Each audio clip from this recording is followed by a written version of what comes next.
Howdy, howdy, howdy. My name's Dean, aka Chaos Cosmos, and welcome to the Chaos. This is Elestrals Plays of the Week, Elestriad Season 2, Week 2. So yeah, I'm gonna cover three games again, or three plays from a game that I really enjoyed and I thought was really good. Um yeah, it's just highlighting some key moments from some key games. Yeah, so I'm pretty sure I'm just gonna jump into it. Yeah, catch you in the recording. Right, so this is the first game I wanted to highlight in week two. This is K Cray versus MBT, and I think this is a good game to highlight because K Cray was essentially last drafted onto the Crash Courses team. She's considered new and a rookie, and MBT has a lot more experience. He knows what he's doing. He's been around a little while now in this game, and just wanted to highlight this because I think it shows that you can come into this game, and as long as you grasp what you're trying to do, like you have your game plan and you focus on it, and that's what you push towards, you can really uh, overrun anyone. Anyone can get a win in this game. So I'm just going to play this. I'm just going to talk through this sort of play.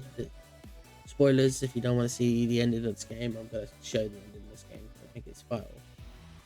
So she attacked with a Tech Taurus there. Tech Taurus was getting extra attack from the spirits on the field, but she Gorgons.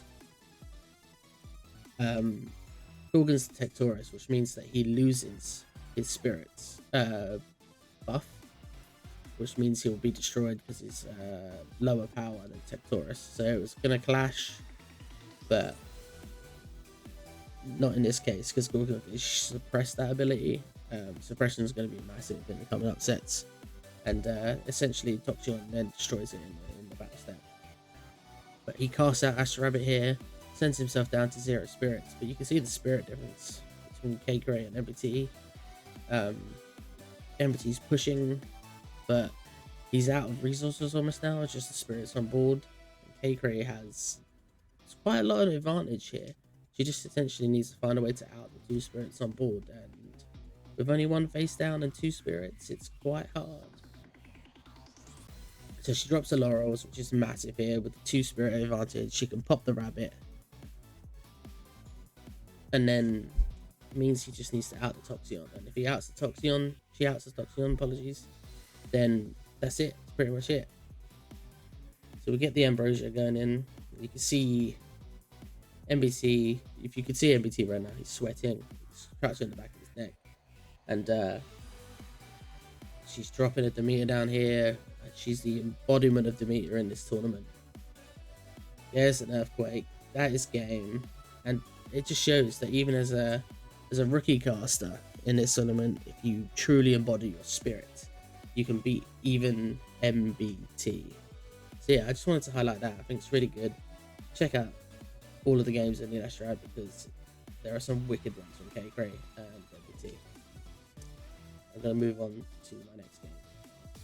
So here's the second game I want to highlight. This is game 4, so it's literally game after, and it's got another Equalinx play, but I think this is pretty cool because it will show the weaker side of Equalinx in this scenario and the potential dominance that water can have with its full presence and its recovery options and just cards.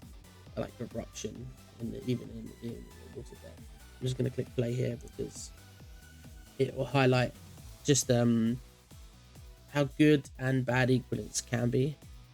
So he chooses to use the Equalinx effect and he targets the back row here. If it's shield or anything like that, it's massive, but because it's a tsunami, he can chain it, stop Equalinx from attacking, protect his board, and really it kind of nullifies Equalinx's effect. Yeah, you've lost your rune, but your Equalinx loses its attack, and the board presence for water is still there.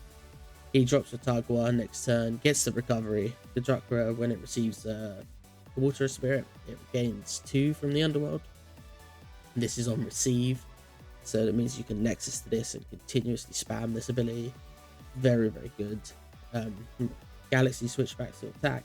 All the stats are now swapped of Water Elestrals, so you've got a 6 attacker, 4 attacker, and a 5 attacker from the Galaxy. dominating board presence, massive healing, and it just goes to show that with no response from PK Sparks there, that equal links, while being powerful, doesn't always give you the advantage you need.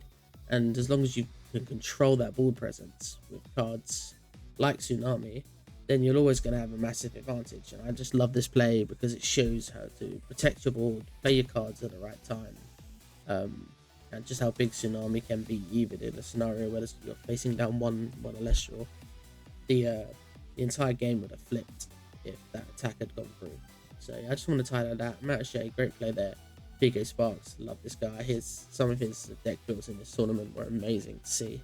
Him and Wert's pretty cool and creative with their deck builds.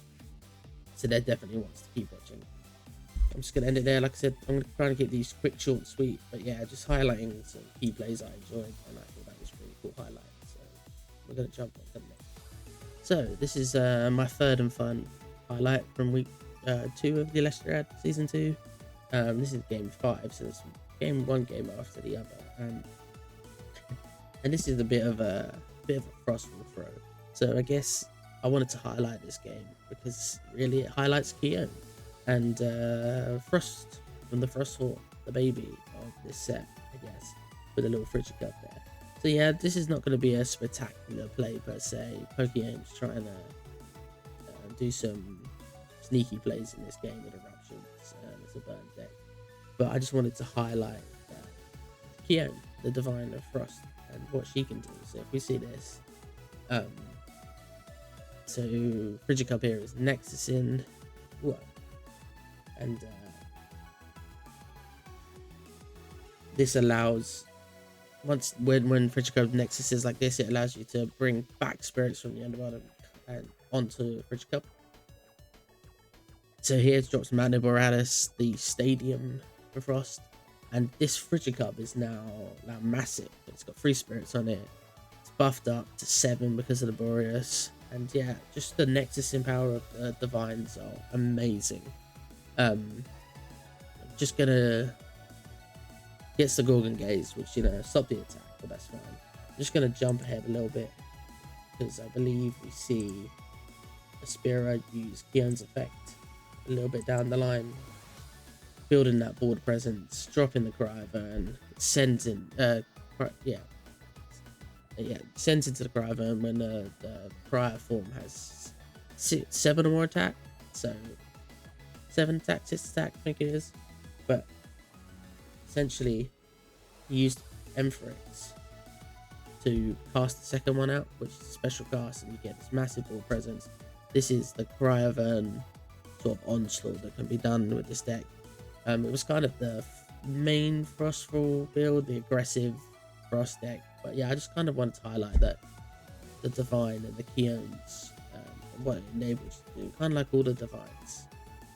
He's, as you can see, he's ascended his Cryoburns with Water Spirits to dodge the Tsunami that we saw in the last game. And that means that he doesn't get switched to defense position. And by this point, this game is kind of over. But I just wanted to highlight Frost, really. This wasn't like an amazing play, like it's spectacular play, like I said, but it's again, it's knowing your deck, and this deck has a game plan and it executes it. He only lets you bring spirits back from the underworld. Nexus to your Frigid Cup. It's that burns spirits, bring out your Cryoburns. It's awesome.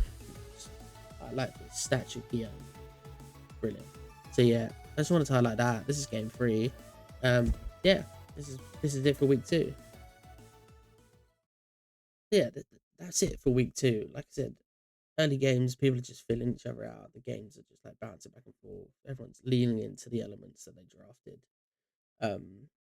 Like that last game, Pokemon, if he'd had a double eruption near the end there, Spirit would have been like pretty much screwed. But even with all the board presence it had, like Pokemon had nothing on the field but a double eruption because he was so low on spirits from all the casting, how costly Frost is. But yeah, so this is it for week 2. I'm going to continue doing this at least for this Elestriad and see how it goes. It's a bit rough around the edges.